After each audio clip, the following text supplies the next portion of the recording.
लो जी नाजरीन नाजरीन, वो जो हमारे टीएस होते हैं ना बेटा, टीएस को हम पैसे देते हैं। क्या देते हैं? टीएस हमारा कोई भी टीचर असिस्टेंट यहाँ मुफ्त में काम नहीं करता, इसलिए मैं उनके नंबर्स भी दोबारा ग्रुप में शेयर कर दूंगा। और आपसे रिक्वेस्ट है, आप मेन ग्रुप में आ जाए, वहाँ कम्युनिकेशन वेरी आसान होती है, वरना ग्रुप ढूंढना पड़ता है, टेक्स्ट का किधर है, परवन का किधर है सर। तो वहाँ मैं टीएस के नंबर भी शेयर कर दूंगा। तो अगर किसी को मसला हो, टीए जो है ना सारा दिन बेचारे विले बैठे रहते हैं, मुफ्त की तनख्वाह लेते हैं। अगर कोई पॉइंट या कोई चीज़ समझ ना आए तो टीएस से पूछ लिया करें। फिर भी ना समझ आए तो मैं हाजिर क्लास में तो हमने इकट्ठे होना ही है। तो दिन में अगर कोई इशू हो जाए, बात आ जाए, तो टीए से पूछ लिया करें। जी बोले, कौन से टीए? टीए कौन है? तुमने क्या करना उसके साथ है? हाँ तो ग्रुप में कहा तो शेयर कर दूंगा। हाँ? क्यों? नाम से तू क्या लेगा उसके? एक तो ये सुबह सुबह ऐसी बातें करते हैं ना, कसम से उन्हें को क्रॉप करके लगाता हूँ, 3-3, 4-4 लाख व्यू आ जाते हैं टिकटॉक पे। ले जी आगे चले। हाँ तो हम किसकी बात कर रहे थे? कम्युलेटिव प्रेफरेंस शेयर्स की। कम्युलेटिव प्रेफरेंस शेयर्स में अगर आप डिक्लेयर करें या ना करें, आपको प्रेफरेंस डिविडेंड क्या करवाना पड़ेगा? लेस करवाना पड़ेगा। लेकिन अगर नॉन कम्युलेटिव प्रेफरेंस शेयर्स हैं तो इनमें से डिविडेंड तभी लेस करवाएंगे डिक्लेयर करेंगे। और अगर किसी पीरियड में डिक्लेयर नहीं करते तो अगले पीरियड में जब जाएंगे तो उस साल का पे करेंगे और पिछले साल का नहीं पे करेंगे। कम्युलेटिव में पे करते हैं, नॉन कम्युलेटिव में पिछला पे नहीं करते। ओके की रिपोर्ट, यहां तक किसी को इतराज? ओके ठीक है, पेज नंबर 50 पे है जरा।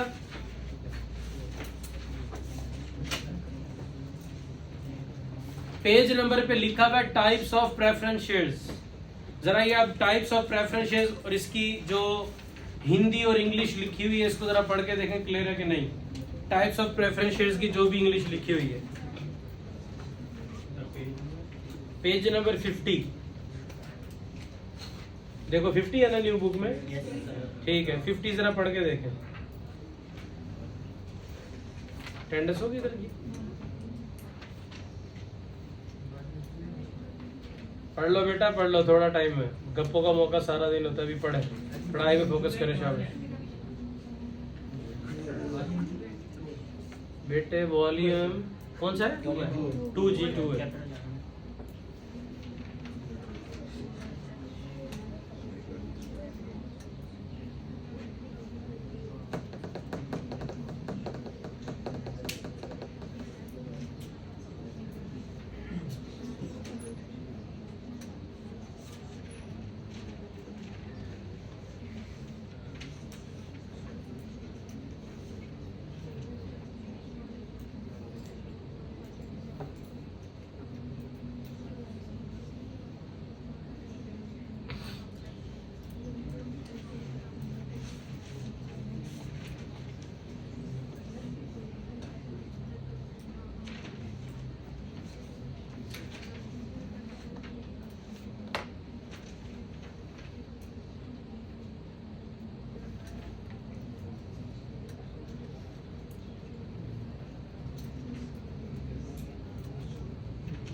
डंस पढ़ ली भैया इंग्लिश? पढ़ रहे भैया? भी पढ़ लो पढ़ लो पढ़ लो।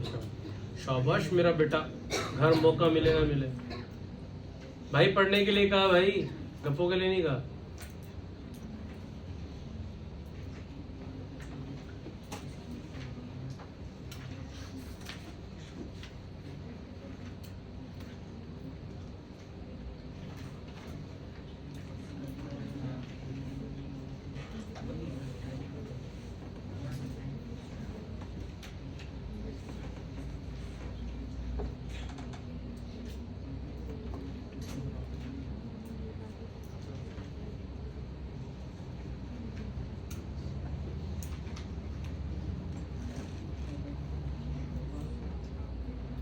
ये सही है ना?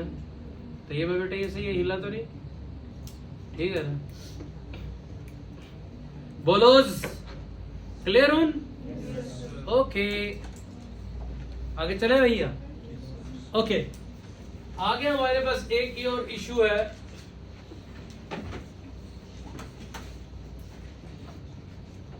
ऐसा भी हो सकता है कि आपके पास 4 फैक्ट्रीज थी, 3 अभी तक चल रही हैं, एक आपने डिसकंटिन्यू कर दी है। एक आपने क्या कर दी है? डिसकंटिन्यू कर दी है।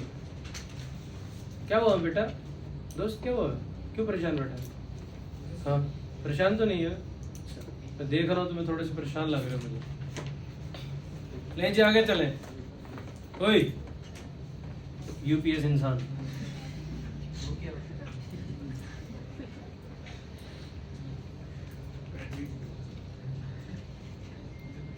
जब मैं लाहौर पढ़ाता था ना, तो लाहौर में एक्चुअली क्या था कि वो मैं अपने बच्चों को जब किसी को गुस्सा आता था ना, तो मैं गुस्से में कुछ और तो कह नहीं सकता था, फिर मैं कहता था यूपीएस इंसान। और बच्चे कहते थे यार सर तब कहते हैं जब गुस्से में होते हैं, वैसे सर नहीं कहते यूपीएस इंसान। वो बच्चे मुझसे पूछते रहते थे सर इसका मतलब क्या है, तो मुझे जहन में था ही नहीं मतलब, तो मैं क्या बताता, मैं तो वैसे ही कह देता था यूपीएस इंसान। तो जब 1-2 दिन गुजरे तो मंडे को स्टूडेंट आए, तो उनमें एक स्टूडेंट था पठान, कहता सर मैंने पता लगा लिया है कि आप इससे क्या कहते हैं, यूपीएस इंसान। मैंने कहा क्या मतलब है? कहता उल्टा पुल्टा स्टूडेंट। मैंने कहा यार बनता तो नहीं है मतलब, लेकिन तुमने अच्छा निकाला। तो उसका बड़ा डिसेंट मतलब था। तो तुम यही समझना मैं गाली दे रहा हूँ, समझ नहीं तुमने यही है। जब मैं तुम्हें कहूँ ना भैंस की दुम, तो कहता मैं भैंस की दुम हूँ, लेकिन मेरे दिल से वजन हल्का होता है, और वजन तभी हल्का होता है जब आप गाली देते हैं। हाँ तुम्हें नहीं गाली सुनाई देगी, तुम्हें यही लगेगा भैंस की दुम, लेकिन मेरे अंदर से मन हल्का होगा, मेरे जहन में बड़ी गाली होती है। तो जब मैं बात कर रहा हूँ तो कोई बात नहीं करनी, तमीज से जब मैं कहूँ ना रीडिंग करो तो रीडिंग करनी है, वरना तुम्हारी भैंस की दुम। ओके आगे चले जी नाजरीन हाजरीन अवाम की पुरजोर फरमाइश पे। अच्छा 4 फैक्ट्रियां थी भैया, उनमें से एक फैक्ट्री बंद कर दी। 5, 4, 6 महीने 8 महीने आपने वहां काम किया था, बंद कर दी। अब वहां से भी तो अर्निंग आई। या 4 कंपनीज थी, एक बंद कर दी, 3 चल रही हैं। 3 सब्सिडरीज थी, एक सेल कर दी, 2 सब्सिडरीज चल रही हैं। तो कुछ ऑपरेशन आपके कंटिन्यूड होते हैं और कुछ ऑपरेशन आपके क्या होते हैं? डिसकंटिन्यूड। एक होता है कंटिन्यूड ऑपरेशन और एक होता है डिसकंटिन्यूड ऑपरेशन। अगर वो आपको क्वेश्चन में कह दे कि कंटिन्यूड ऑपरेशन ये है, डिसकंटिन्यूड ऑपरेशन ये हैं, तो फिर कंटिन्यूड ऑपरेशन की ईपीएस अलग कैलकुलेट करेंगे और डिसकंटिन्यूड की ईपीएस अलग कैलकुलेट करेंगे। इस बात को रिकॉल करें मैंने क्या समझाया।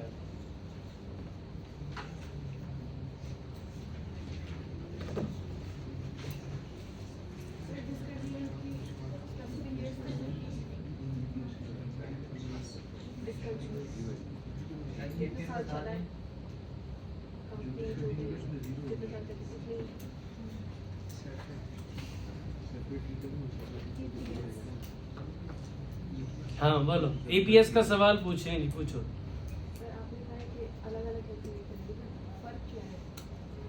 फर्क क्या है? शेयर होल्डर को पता लगे ना कि ये जो अर्निंग पर शेयर है ये कंटिन्यूड ऑपरेशन से ये मेरे घर आती रहेगी, अगले सालों में भी आती रहेगी, और ये ऑपरेशन डिसकंटिन्यू हो गया तो अब ये पैसे मुझे नहीं आएंगे, बस इसी साल जो आने थे आ गए।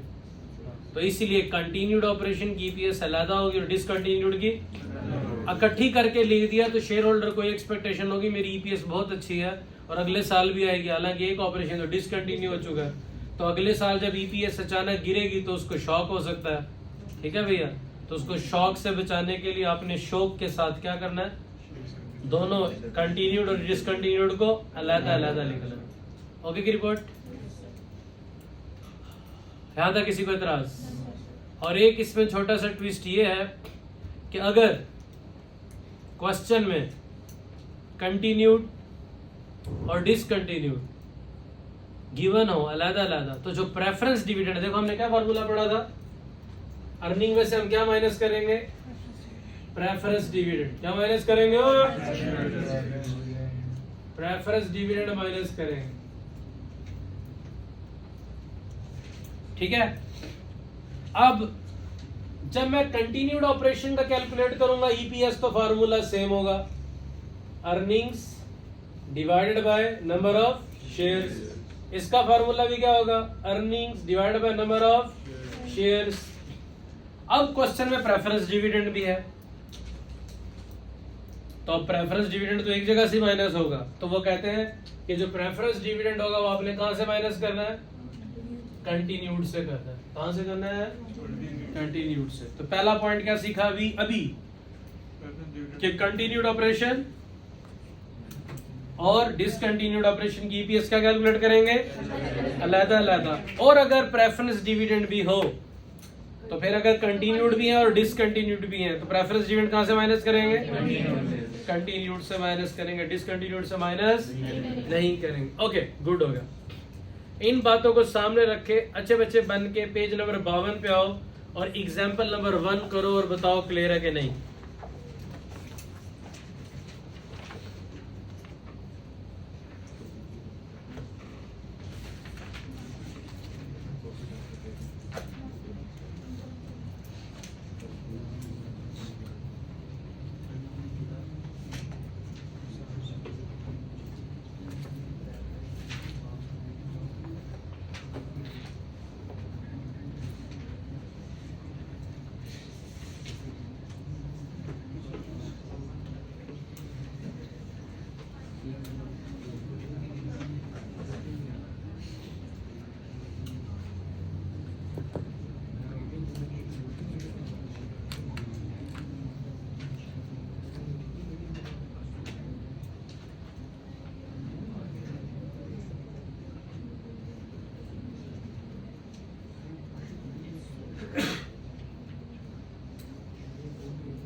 बोलो जी, एग्जाम्पल 1 क्लियर है?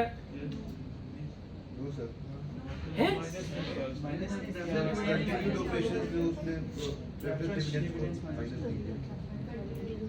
ये अब ऊपर तो देखो, preference shares were classified as liability, तो यही सिखाया था। जब प्रेफरेंस शेयर्स को लायबिलिटी क्लासिफाई किया हुआ हो, तो प्रेफरेंस डिविडेंड पीएनएल से लेस होता है, वहां से लेस नहीं होता। ये पढ़ाया नहीं था अभी? पढ़ाया था कि नहीं बेटा? वही है, वही लिखा हुआ है। ऐसे परेशान में, और इसीलिए तो ये पूरा खुतबा दिया था बोर्ड पे, जो लिखा हुआ था कि भाई जो प्रेफरेंस शेयर्स होते हैं, अगर वो लायबिलिटी क्लासिफाई हुए हों, तो उन पर जो प्रेफरेंस डिविडेंड पे किया जाता है वो फाइनेंस कॉस्ट होती है, वो पीएनएल से लेस होती है, वो ईपीएस की कैलकुलेशन में आती ही नहीं है। नहीं पढ़ाया था ना? हाँ, तो यही तो था, और क्या था। अब दोबारा देखो एग्जाम्पल 1, समझ आई है नहीं?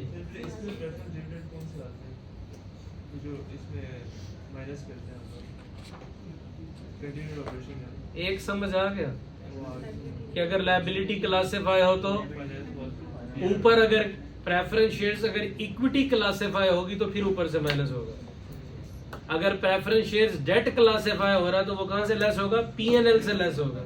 यही तो सुना रहा हूं मैं सारी स्टोरी। सैफुल्लाह खान चिश्ती साबरी कादरी, समझ आया? ओके,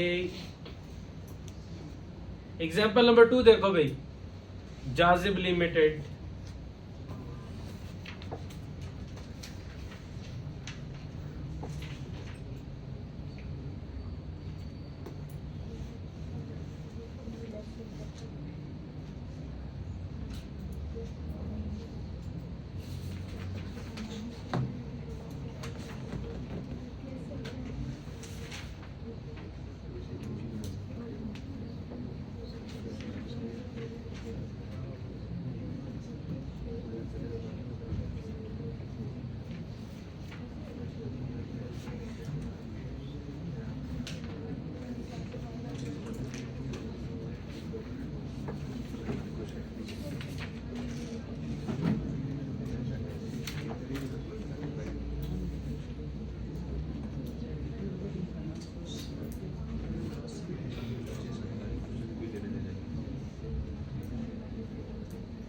बोलो भाई, जाजिब लिमिटेड समझ आया?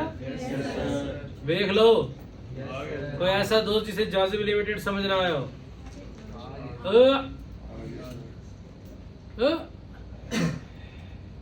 इस भाई को बुलाओ। आपका नाम क्या दोस्त? अब्बास। अब्बास भाई समझ आई जाजिब लिमिटेड? कसम था। एग्जाम्पल नंबर 3 देखो जरा।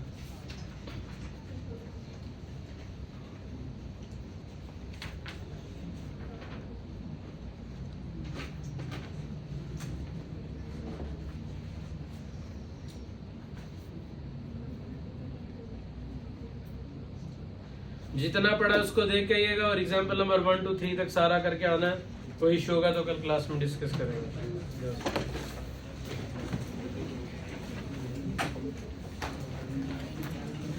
सीएमए वाले बच्चों को मैं बता रहा हूँ, क्लास 10 मिनट के बाद शुरू होगी, मुझे कहीं जाना है।